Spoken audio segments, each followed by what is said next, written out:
Okay, Tuesday morning in the kingdom, and it's gonna be nasty today. Yes, nasty, just like my ex-wife. Oh, I shouldn't have said that. All right, so this morning we woke up to +7, which is lies. It's actually chilly out here, but feels like +4. Can you hear the echo? Yes, we're echoey today, because it's calm. Yes, and then on the yo-yo scale, +45. But feels like +39. Yes, we have those trucks, and those are same temperatures over and over and over, like a freaking marriage. Boring. All right. So yesterday we had our successful day because we didn't get, how would you say, overexcited or overplanned. Look at that Beach 18 all cut up into the tote there. That's organization. You set your mind to the project and get it done. Don't get your expectations up too high like I did on my honeymoon. And it was boring. Yes, boring. All right, so I started the wood stove. We're off to a late start this morning because I got sidetracked. I don't know, is it focusing in on the smoke or did the fire go out? Maybe I didn't use enough accelerants. Oh, there. Did it show some smoke? I can't see nothing. It's just a glare. So the heavy rains are coming today. Yes. So we might be watching the film Duel. Yes, Duel. The only movie I own that has no boobies in it. Yes. That's a good film. Yes. And the truck is a classic. Yes. And especially that Dodge car. Taking a licking. All right. So over here we have the flags. I didn't bother untangling them. It was pointless because it's going to get nasty and then tangled up. But I'm hoping to take the service truck out today to do a little welding on the handrail for the ramp to the house. Because at my age, if the handrail, how would you say, was to support my weight, it would break off and then I could get hurt. So what's the point of having a handrail? So I might have to do a little weld on that today. So hopefully we can get that done before the rains and it becomes nasty. Jack and his family, yes, Jack, Captain Jack Sparrow, the Raven, hung around the yard most of the day. I don't hear him this morning with his family yakking away or cawing away. Oh, but that's the sweet sounds. It's a lot better than listening to squirrels. Yes, squirrels. Oh, well. All right, I think we did a rotation here. I think we did it. I think so. I don't know. I'm confused. Oh, this unreal. Oh, speaking of Jack, here he is. Look at that. Soon as you say their name, they arrive. There we go. There's the Raven family, made famous by Blackie Lawless from Wasp, being in black forever. I don't know how they had that Raven featured in the video. Must have been well trained. Yes. All right, I better go. Here comes the boss. Okay, after morning coffee and it's not raining yet, so let's see if we can move the film trucks here. Yes, the 67 and the 69, and then get over here, weld the handrail at the bottom there. And the reason why it's kind of not that secure, because when the ramp was at a different location, we always hit it in the snow removals and stuff like that. So we just kind of temporarily put the handrail on the end so it can fall off when you hit it in a fit of rage.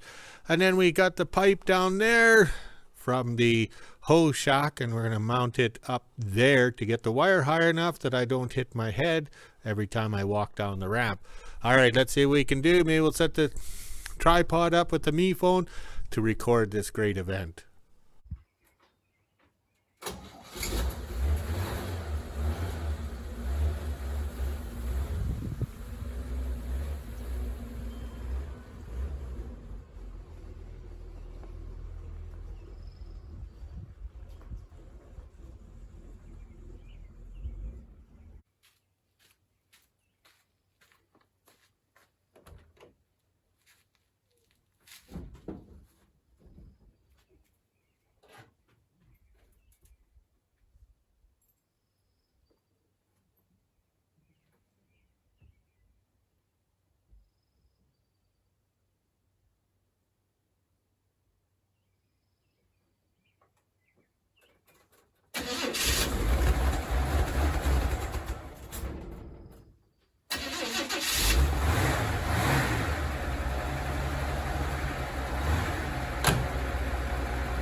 Okay, with the welder running and the sound's echoing because it's a low cloud cover where the ceiling's low, I'll put the me phone right here, okay, on the tripod to record me actually working, which will impress the boss because I'll speed it up like 4 times and he'll be impressed. He's such an asshole.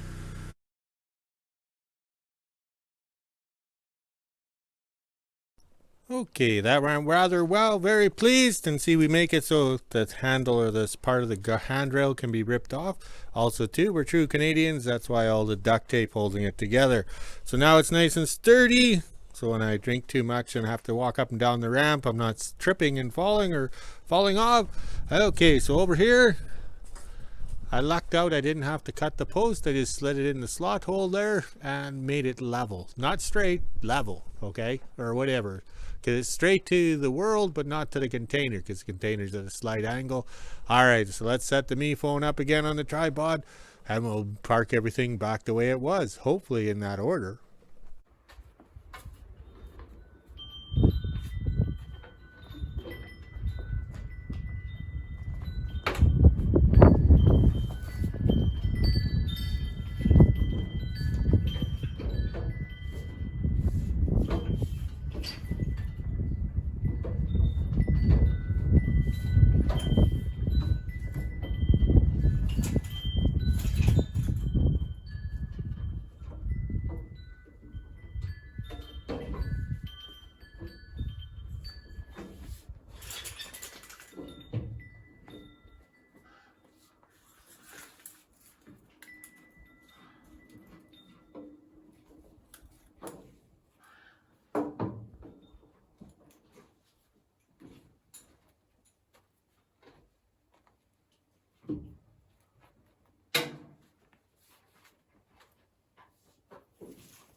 Okay, we're slowly getting that little list done, and it works out good, because if we tried welding on the handrail here and up here, if it was a hot and sunny day, the winds could blow the sparks and start a fire, and then a little fire in the kingdom could be a forest fire, and then WHO-ville burns down and they'll blame me. All right, so since I was just about lunchtime, let's do a recap.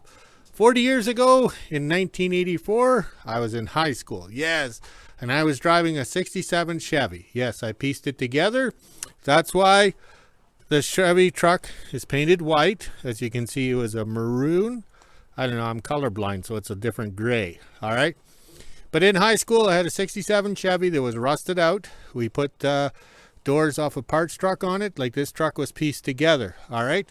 So in high school, we had bucket seats in it. And then when you went with the ladies, okay, 4 people in the cab, all right, with a big back window. All right, so you have 1 bucket seat, 2 bucket seats, and then you could see the 2 heads of the 2 other ladies or whatever. So if the cops came up behind you or if anything like that, the one lady had to duck down, which is usually on the driver's lap. Oh my, yes. So I never paid attention to the big back window until I wrote the Naughty Natalie book series. And I wrote that during the great lockdowns, okay? So I never paid attention to it. I just wrote the book. And then when I went looking for a replacement to the head hanger, I said, I'm not working on Dodge. We're going to go back to the way it was. So I went looking for a 67 Chevy. All right. So the wheeler dealers of Manitoba jerked me around for a year. And then I went to Alberta and bought this 68, which turned out to be a 69, because I figured I'll just change it and make the 67 like I had in high school. So I went to go to Alberta, and a fellow over in Grief Rapids, where Johnny G lives, says he has a 67 Chevy. It's come and get it. He's going to haul it out for scrap or to the dump.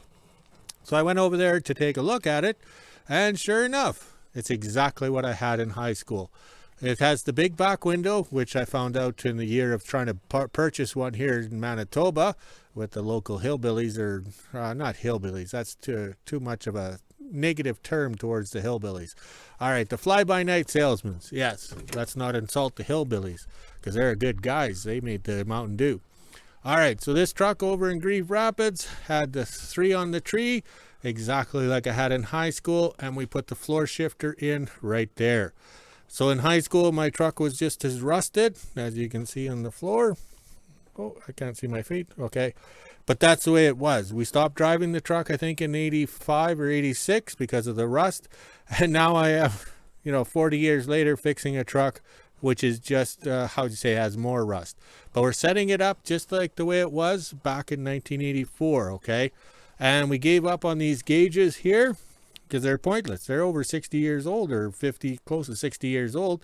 So what's the point? So we put everything in to be separate, okay? So we have the floor shifter on there. It's all done. We have the heater hoses for the second heater. Yes, the second heater, because there was a bucket seat over there and the lady sat on the second heater, because you got to remember, these trucks weren't very warm down on the prairies. Okay, it was only appropriate that I put the original motor from my 67 Chevy that I had in high school back in this 67 Chevy, all right? So it's kind of funny, like we the Barnes clan, or the Barnes Freighter clan, we don't throw anything away. We just repurpose, recycle, reuse it. So this truck is very close to being roadworthy. I'm trying to save up some money to buy the body panels to fix the cab and everything. We've done the front fenders and everything. Everything is done at the front, the exhaust system and everything like that. And we need a windshield, because for some reason the kids in the Great White North, don't like their reflection, so they have to smash anything of glass. All right, so it's kind of ironic, or kind of funny, that this is the original motor from high school. 40 years later, it's looking good. And I even plumbed in the heater exactly the way it was back in the day, because I had spliced into the heater hoses for the heater in the cab. My grandpa pointed out that's wrong. You got to circulate the heat. The heat's got to go into, or the warm antifreeze got to go into one heater and then go to the second heater.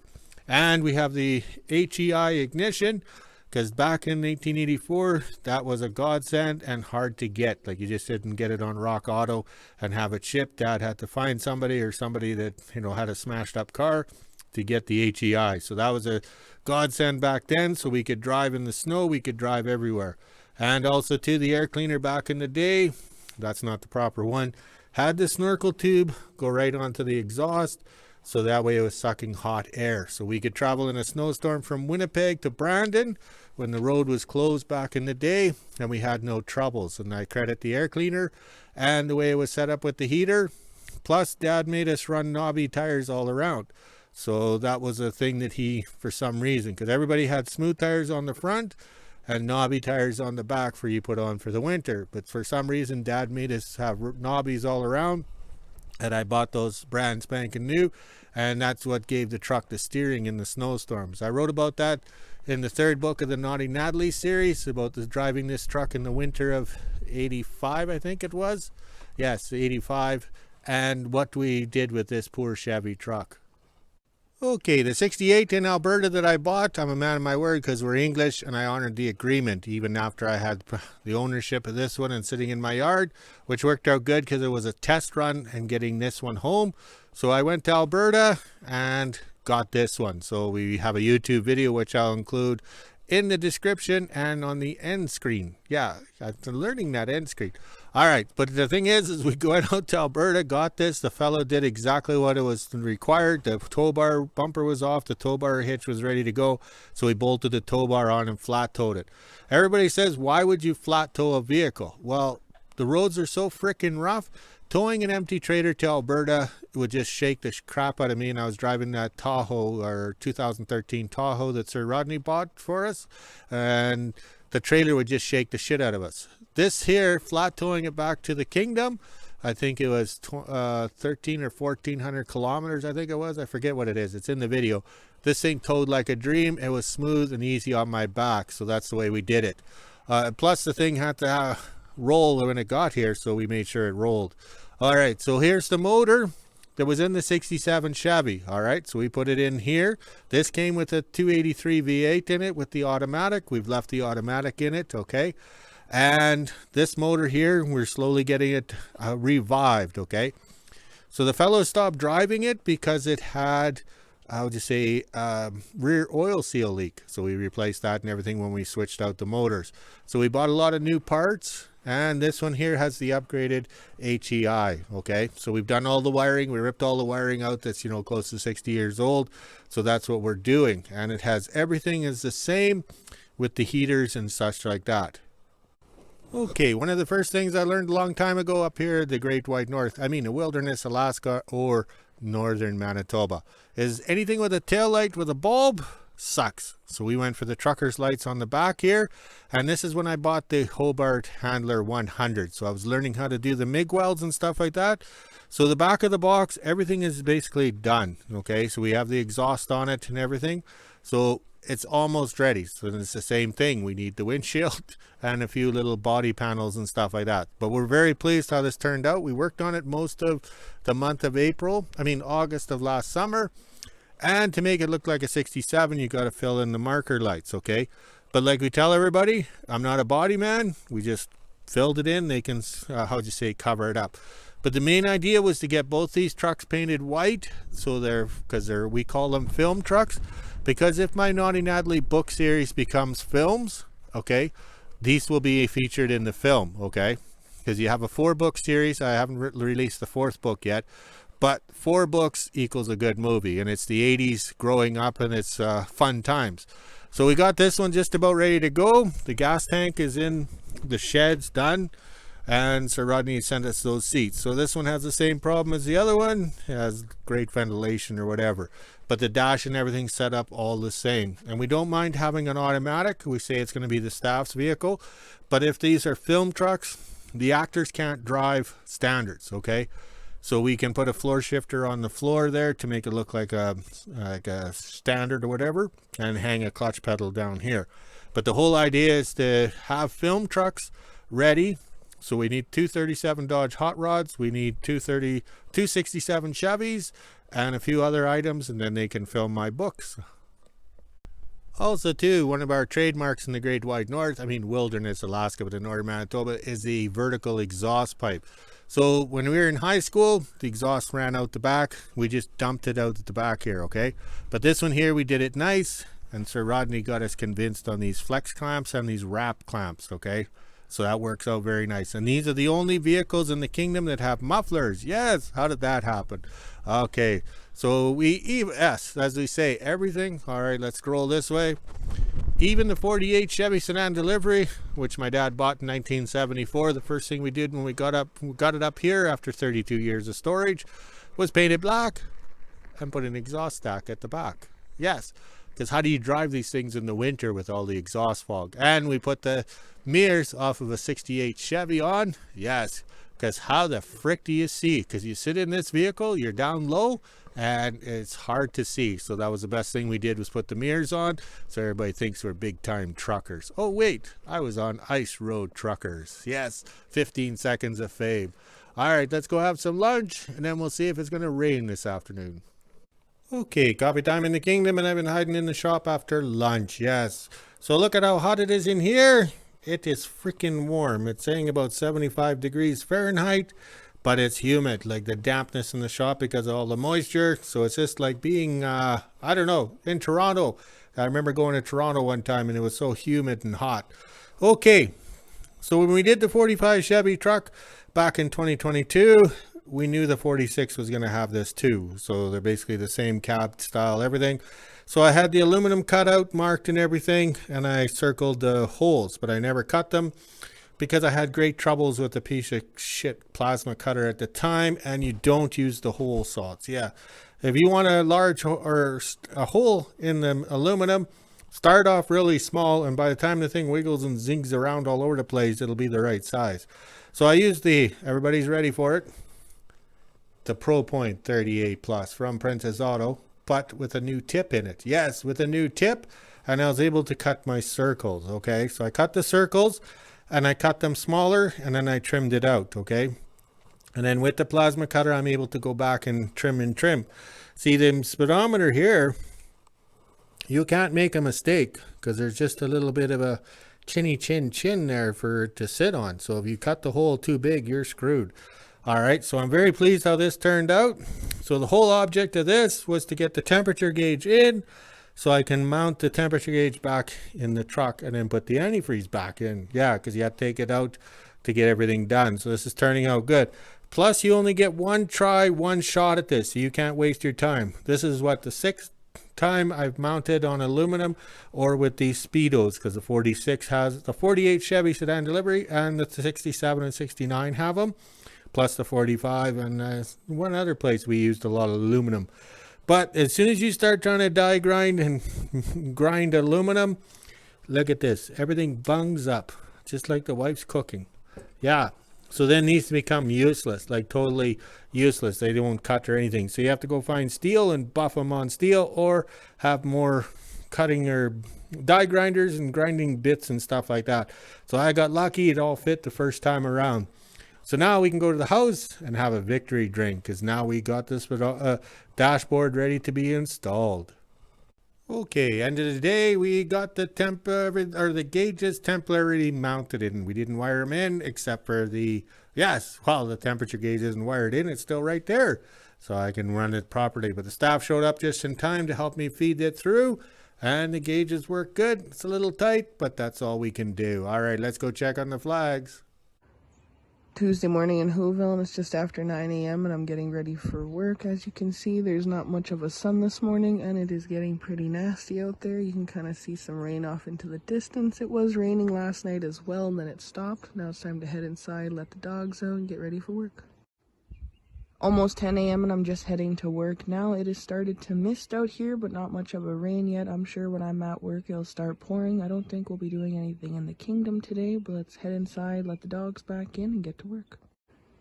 12 p.m. and I'm just getting home for lunch. I had a pretty good morning. I did some cleaning and prep for this afternoon, and then I have to go through all my produce and see what's going bad so I can put it out quickly. Now it's time to head inside, make a quick lunch. I'm not sure if it's going to rain. It did a little bit this morning while I was at work.